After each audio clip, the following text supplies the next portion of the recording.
communication is derived from the Latin word communis, which means something which is common, and it consequently implies what? Common understanding. The sender means a person who conveys his thoughts or ideas to the receiver. He represents the source of communication. Efficient operation is the aim of all prudent management.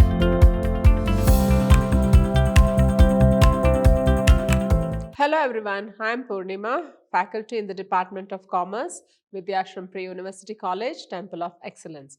In this session 6 of directing, I will be just discussing about what is communication and what is the process of communication and what are the various types of communication.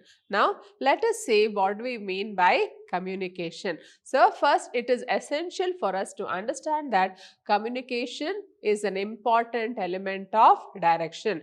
So, no matter how knowledgeable a person may be, his physical appearance, even though he is very attractive, very knowledgeable, if he does not have the necessary communication skills, he cannot do he will not be able to perform as a leader, or he will not be able to do the job of direction. So, in direction can also say that communication is the essence of direction, or it is only through proper communication a manager will be able to direct his subordinates. So, it is essential for all of us to understand what is the meaning of the word communication. So, let us see what is the meaning of the word communication. So, we can see whenever there are groups of people who are working together, there is lot of communication going on.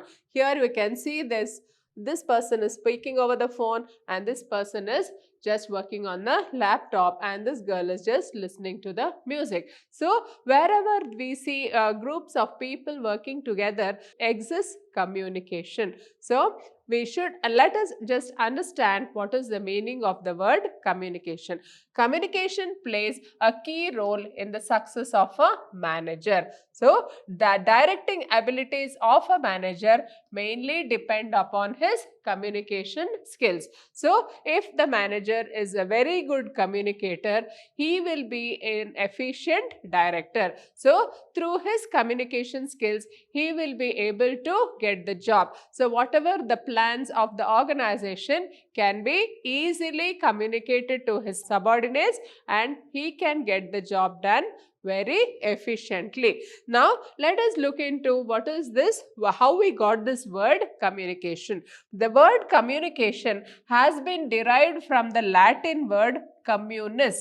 Communis means common and which consequently implies common understanding. So, communication is derived from the Latin word communis, which means something which is common, and it consequently implies what? Common understanding. So, whenever we are communicating, when two people are communicating with each other, there is one sender and one receiver. So, whatever information has the sender wants to send, so he will be sending to the receiver and they both of them should come to a common understanding. Only then we can say that communication has been successful. If the sender sends any message to the receiver and if the receiver understands it in a different way, then we can say that communication is not successful. In other words, communication should enable two persons to come to a common understanding. Only then we can say that communication is successful. Then, next, communication is defined in different ways. It is understood as a process of exchange of ideas, views, facts, feelings between or among people to create common understanding. So, it is defined in different ways. So, it is understood as it is the process of exchange of ideas. So, whenever the manager wants to convey the plans of the business, so he will be just informing his subordinates. He will be expressing it in words. So, it is understood as a process of exchange of ideas. So, whatever idea he has, he will be giving those ideas to the subordinates. Views. So, views, facts, feelings. So anything, whatever is the views, whatever the facts, whatever the feelings. So we all know that man is a social animal and he lives in a society, and when we interact there is bound to be communication. So we are all free to express our views, express our facts, express our feelings towards the other human beings. So this is done best through communication. So when we express our feelings, it should create a common understanding between the people. Only then we can just say that the process of communication has been successful. Then now let us look into what are the elements of the communication process. So as I had explained earlier, communication is always happens between two people. There should be one sender and there can be many receivers. How we can say there are many receivers? Suppose you are giving, it is a TV channel which is just relaying the news on TV. So there will be millions of people who will be watching the TV, and they will be conveyed all the information whatever the news channel has to convey. So there can be one sender and many receivers. So communication can be done either personally or through various medias. So let us just understand what are the various elements of the communication process. So this process involves elements like source.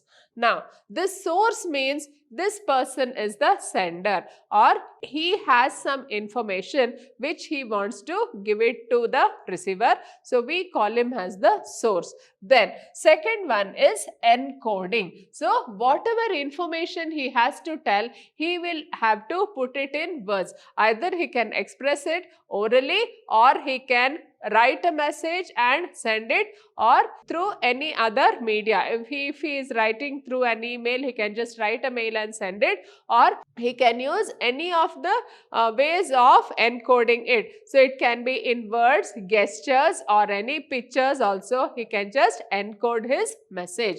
Then third one is media or channel. So whether he is personally communicating, or he is using a telephone, or he is using a mail, or he is using any other kinds of social media, so that all is included in the process of communication. Then next is the receiver. The person to whom the message is intended to be conveyed. So that person is the receiver here, and he has to receive the message, and once he receives the information, he will decode it. So whatever message he has received, whether it is through the letter, or whether it is through orally, or whether it is through the telephone, so whatever message he has received, he will just understand it. So this process of understanding, we call it as decoding. And other than that, we have the noise and feedback. So the noise is a disturbance in the process of communication.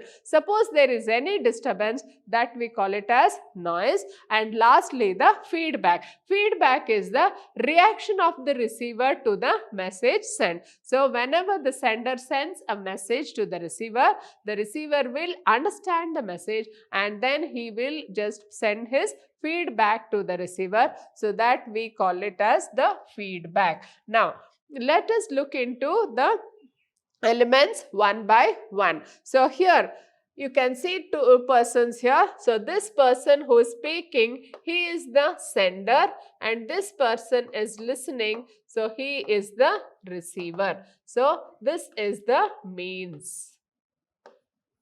Media, we can call it as the media of or the channel through which he is communicating. Now let us see who is the sender. The sender means a person who conveys his thoughts or ideas to the receiver. He represents the source of communication here. The sender means he is a person who wants to express his thoughts or ideas to another person, and he is the source here. Now let us see what is this. Here this is the message which has been encoded. So encoding. So nowadays we all scan and pay the money when we are paying the digital ways. So we can always scan the image and pay the money. So that is one way of decoding or the decoding the information related to that particular buyer or the seller. Now here in the elements of communication, the first one is the message.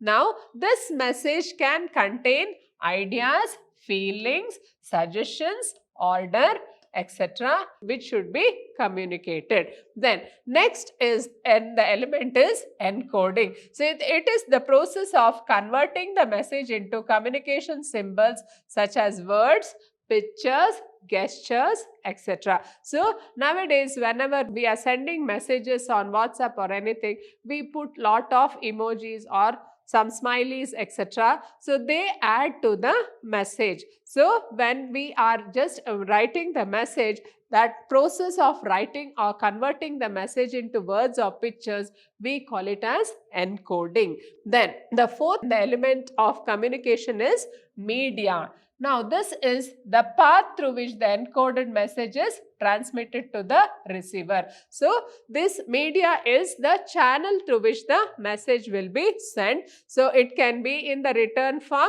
So you can write it and send it through any person, or face to face directly. You just go and meet the person and tell them whatever you have to tell, or phone call, or through the internet. So these are called as the various media through which the message will be sent to the receiver. Then next one is decoding. So it is the process of converting encoded symbols to the sender. So decode whatever the message has come. You just understand whatever the message. And then last one is, next in here, the person who receives the communication of the sender. So we have the sender here and the receiver. So the message has been sent to the receiver, and then this person who receives the message will be called as the receiver. And lastly, the feedback. It includes all those actions of the receiver indicating that he has received and understood the message of the sender. So it is the reaction to the information sent. So whatever the sender sends, so in reaction he will have understood the message and he will react to that message. So that reaction of the receiver, we call it as the feedback in the process of communication. Now next, we have this concept of noise. Now what is this noise? Noise means some obstruction or hindrance to communication. So some obstruction. So whenever the message is being sent, either there may be no internet connection, or the phone may be dead, or there may be some noise in the phone, or there may be some sort of, when the person is speaking, there may be some loud noise, because of which the receiver may not hear the message clearly. So all this is an obstacle for the pure conveyance of the message. So whenever there is any obstruction to the flow of message, we call it as noise. It may be caused to the sender message or the receiver. So this kind of hindrance, there are certain examples which can be considered as noise. So ambiguous symbols that lead to faulty encoding. So when you are writing the message, you are not putting it in proper way. You are using certain symbols which the receiver may not understand it well. So he may misunderstand the message or lead to some sort of a confusion in the mind. So such sort of messages, we call it as noise. Then poor telephone connection. When the person is sending the message, when he is speaking over the telephone, he wants to convey the message over the telephone call, there is a noise in the phone or the proper connection is not there. So that becomes noise. Then next one is an inattentive receiver. So when the person is speaking to the receiver is not attentive. So he will be engrossed in his own world. He will not be actually listening to whatever he is saying. So that also is considered as noise. Then faulty decoding, attaching wrong messages to meanings to the message. So when the person is conveying something, so this receiver is not taking it in the same sense. So he is misunderstanding the message. So that is also noise. Then prejudice is obstructing the poor understanding of the message. Suppose the receiver is not, he is having his own misconception about the sender of the message. So he will not take the message as it is, or he may just misunderstand the sender of the message and take the message in a wrong manner. So this is because of certain prejudice he has against the sender of the message. Then lastly, gestures and postures that may distort the message. So whenever we are communicating, it is important to see that the gesture and the posture are also taken care of. So whatever the gestures and postures you do while communicating, that all give a wrong impression for the receiver, and it may act as a noise, and it may act as a hindrance for the flow of the message. So these are the various elements of communication. Now just let us look into what is the importance of communication. So it acts as a basis of coordination. So whenever communication is there, it is a basis for coordination. So it provides coordination among departments, activities and persons in the organization. So when two persons are fighting with each other, it will be there only if there is any misunderstanding between them. But through communication, when both of them talk with each other, they can always come to an understanding. They can just clear any doubt which they have about each other and come to an understanding. So in the same way, in an organization, to have a better coordination in the organization between departments, between activities and between persons in the organization, there should be an absolute free flow of communication. So a free flow of communication will see that there is better coordination in the organization. Then next one, it helps in smooth working of an enterprise. It makes possible the smooth and unrestricted working of an enterprise. So all organizational interactions depend on communications. So any interpersonal departmental communication or interpersonal communication, so all of them will see that the organization runs well and there is smooth work being done in the organization. If any of the communication is withheld, then it may lead to distrust among the departments, which should not be done. Then third importance of communication is it acts as a basis of decision making. So communication provides needed information for decision making. In its absence, it may not be possible for the managers to take meaningful decisions. Only on the basis of communication of relevant information, one can take right decisions. So any decisions which are to be taken by the manager, it will be always on the basis of information received. Now how do we receive the information? It is through this communication. So it is possible for the manager to take meaningful decisions only if he gets the proper information, and on the basis of this information only he can take the next step. Whether it is applying for a job or whether you are getting yourself admitted to a new college or anything like that, you will act on the basis of information. So if you know that if you come to get an information that there is a vacancy for a job in a company, then you will be prompted to go and apply for the job if you are a job seeker, or if you are a student and you want to get admitted to any of the colleges in the city, then you will have to receive certain information related to that college and then you will be taking the decision. So all our actions are based on information which is received by us. In the fourth importance of communication, we should understand that it increases managerial efficiency. So, what do you mean by managerial efficiency? A person, if you can see this person, he is the manager who is working very happily. So, he is doing this multitasking. So, how it is possible? Only with the help of communication. So, communication is essential for quick and effective performance of managerial functions. So, how it is effective?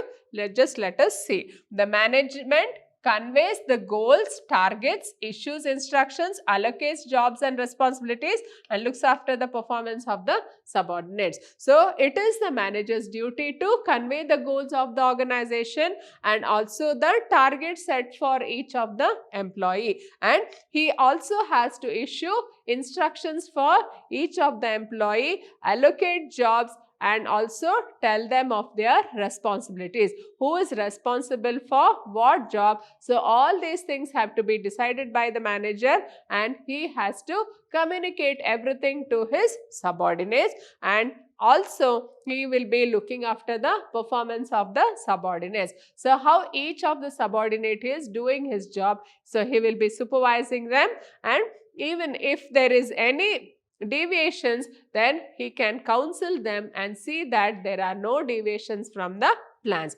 So, all this is done with the help of communication. Then, the next importance of communication is it promotes cooperation and industrial peace. Now, efficient operation is the aim of all prudent management. So, any management would want to see that the operations of the organization goes on continuously without any breakage. So, we should understand that it is possible only when there is industrial peace and mutual cooperation between management and workers. So, the organization will run smoothly only if there is better cooperation between the management and workers. So, all the things, all the activities of the management of the organization can be carried out only if there is proper understanding, there is mutual cooperation. So, how we can have mutual cooperation and better understanding? It is only with the process of communication.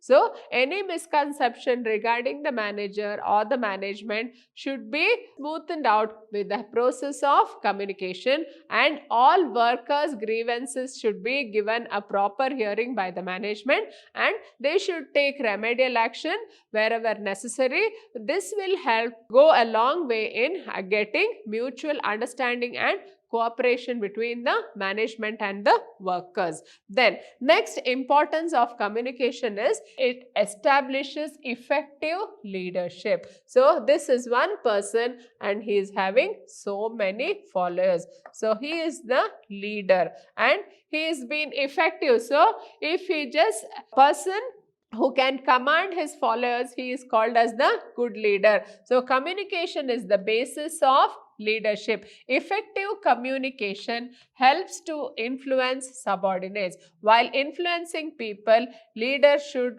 possess good communication skill. So, a leader should have proper communication skills, otherwise he cannot be a good leader. So, even though he has proper knowledge and any other quality, whatever he has, but then if he does not have the communication skill, he will not be a success as a leader. So, it is essential for any of the manager to have proper communication skills to become a good leader. Then, importance of communication is boosts morale and provides motivation. See, all these persons are very happy and they are just cheering somebody here. So, an efficient system of communication enables management to motivate, influence and satisfy the subordinates. So, good communication assists the workers in their adjustment with the physical and social aspect of the work. So, the manager should be, as I told you earlier, he should be a good motivator, he should be a proper inspiration and he should be able to influence and satisfy his subordinates. So, all this is done with the help of good communication. So, he assists the workers in their adjustment with the physical and social aspect of work. Suppose the worker is having any problem with the machinery, then the manager can go and set it right. Or if he is having any differences among his employees, the manager can always go and set it right, or the leader can, through his communication skills, bring about peace between two persons who are fighting or conflicting with each other. So, all this is possible with the help of good communication skill, and he can also see that the employees are always properly motivated, and he should be able to boost their morale in the company. Then, so we have come to the end of this session on communication, where we have discussed what is communication and process of communication, what are the elements of process of communication, and also the importance of communication.